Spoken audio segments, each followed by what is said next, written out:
Ahora la directiva del Congreso Nacional que preside Luis Redondo se apresta a cerrar el camino a cualquier tipo de continuidad de las autoridades del Ministerio Público en la figura del fiscal general y adjunto, en vista que existe, según sus asesores, una especie de contradicción entre el artículo 80 de la Ley Orgánica del Congreso y el 233 de la Constitución, lo cual solo puede ser dirimido mediante un control de constitucionalidad difuso que, a juicio de los entendidos en la materia, no tiene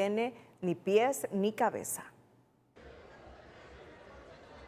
La directiva del Congreso Nacional, a través de uno de sus asesores legales, presentará una denuncia ante la Fiscalía para que haga valer el principio del control de constitucionalidad difuso, para que se investigue la continuidad de las actuales autoridades del Ministerio Público. Si uno de los dos o los dos titulares del Ministerio Público se quedaran un día más, incurrirían en responsabilidad, y eso entonces se establece como un delito de usurpación de funciones,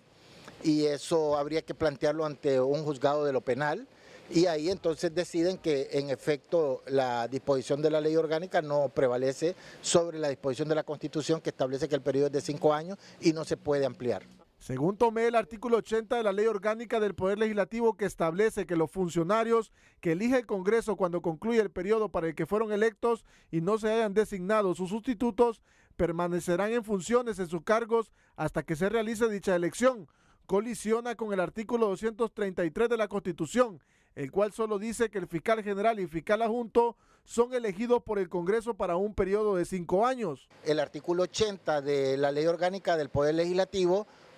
no se puede aplicar porque al haber vencido el periodo que establece la Constitución, hay una colisión entre las dos disposiciones, y aplicando el principio del control de constitucionalidad difuso, las autoridades pueden darle prioridad, la preeminencia de la Constitución sobre la disposición de la Ley Orgánica del Poder Legislativo. Para el abogado penalista Félix Ávila es una mala interpretación, porque el artículo 80 de la Ley Orgánica del Poder Legislativo es una salvaguarda y se ha aplicado en 2 ocasiones para la elección de la Corte Suprema de Justicia. Quitarlo de allí, más bien eso es un error. ¿Qué pasaría si eso no ocurriera y el Congreso de la República, por ejemplo, no puede nombrar al fiscal? Entonces ahí sí las autoridades van a quedar totalmente acéfalos. Lógicamente ya ocurrió eso en 2 ocasiones con la Corte Suprema de Justicia, y ahí no hay ninguna coalición o colisión con la norma secundaria, que en este caso es el artículo 80, con lo que establece la Constitución de la República. Eso que se menciona por ahí, de que el control difuso de constitucionalidad, esa es otra cosa, esa es una mala interpretación que se está haciendo. Esta abogada constitucionalista le recuerda a la directiva del Congreso Nacional que la última instancia para interpretar la Constitución es la Sala de lo Constitucional. Existe una sentencia que fue proferida hace unos años por la Sala de lo Constitucional y cuya magistrada ponente fue la abogada Marlina Dubón de Flores, en la que impedía que el Congreso Nacional siguiera ejerciendo la facultad de interpretar la Constitución. Según los 2 últimos juristas consultados a las actuales autoridades del Ministerio Público,